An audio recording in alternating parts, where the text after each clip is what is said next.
السلام علیکم ورحمۃ اللہ وبرکاتہ۔ ربی شرح لی صدری ویسر لی امری واحلل عقدۃ من لسانی یفقہوا قولی۔ اے میرے پروردگار، میرے سینے کو کشادہ کر دے اور میرے کام کو آسان کر دے اور میری زبان کی گرہ کو سلجھا دے تاکہ لوگ میری بات سمجھ سکیں۔ آج ہم دیکھیں گے سورہ ناس اردو ترجمے کے ساتھ۔ ناس کا مطلب ہے لوگ۔ سورہ ناس مکی صورت ہے۔ یہ قرآن پاک کی 114 نمبر کی یعنی کہ سب سے آخری صورت ہے۔ اس میں 6 آیات ہیں، 20 الفاظ ہیں اور 80 حروف ہیں۔ اعوذ باللہ من الشیطان الرجیم، بسم اللہ الرحمن الرحیم۔ سورہ ناس۔ قل اعوذ برب الناس، کہہ دیجیے میں پناہ میں آتا ہوں لوگوں کے پروردگار کی، یعنی کہ کہو میں پناہ مانگتا ہوں سب لوگوں کے پروردگار کی۔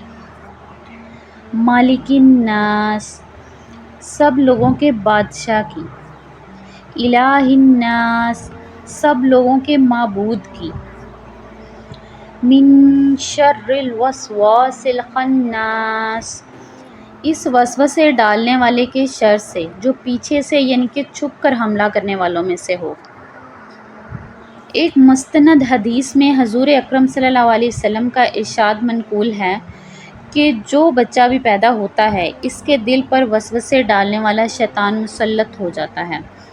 جب وہ ہوش میں آ کر اللہ تعالیٰ کا ذکر کرتا ہے تو یہ وسوسے ڈالنے والا پیچھے کو دبک جاتا ہے، اور جب وہ غافل ہوتا ہے تو یہ دوبارہ آ کر وسوسے ڈالتا ہے۔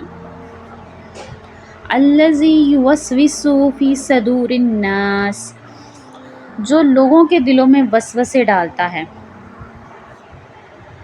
من الجنۃ والناس، جنوں میں سے بھی اور انسانوں میں سے، چاہے وہ جنات میں سے ہو یا انسانوں میں سے۔ قرآن کریم نے سورہ انعام میں بتایا ہے کہ شیطان یعنی کہ جنات میں سے بھی ہوتے ہیں اور انسانوں میں سے بھی ہوتے ہیں، یعنی کہ شیاطین انسانوں میں بھی ہوتے ہیں اور جنات میں بھی ہوتے ہیں۔ البتہ شیطان جو جنات میں ہے وہ نظر نہیں آتا اور دلوں میں وسوسہ ڈالتا ہے، لیکن انسانوں میں جو شیطان ہوتے ہیں وہ نظر آتے ہیں۔ ان کی باتیں ایسی ہوتی ہیں کہ انہیں سن کر انسان کے دل میں طرح طرح کے برے خیالات اور وسوسے آ جاتے ہیں۔ اس لیے اس آیت کریمہ میں یعنی کہ دونوں قسم کے وسوسے ڈالنے والوں سے پناہ مانگی گئی ہے۔ شیطان کی چالیں کمزور ہوتی ہیں اور اس میں اتنی طاقت نہیں ہوتی کہ وہ انسان کو گناہ پر مجبور کر سکے۔ یہ تو انسان کی ایک آزمائش ہے کہ وہ انسان کو بہکانے کی کوشش کرتا ہے، لیکن جو بندہ اس کے بہکاوے میں آنے سے انکار کر کے اللہ تعالیٰ کی پناہ مانگ لے تو شیطان اس کا کچھ نہیں بگاڑ سکتا۔ قرآن کریم کا آغاز سورہ فاتحہ سے ہوا تھا، جس میں اللہ تعالیٰ کی حمد و ثنا کے بعد اللہ تعالیٰ سے سیدھے راستے کی ہدایت کی دعا کی گئی، اور اختتام سورہ ناس پر ہوا جس میں شیطان کے شر سے پناہ مانگی گئی، کیونکہ سیدھے راستے پر چلنے میں اس کے شر سے جو رکاوٹ پیدا ہو سکتی ہے اسے دور کرنے کا طریقہ بتایا گیا ہے۔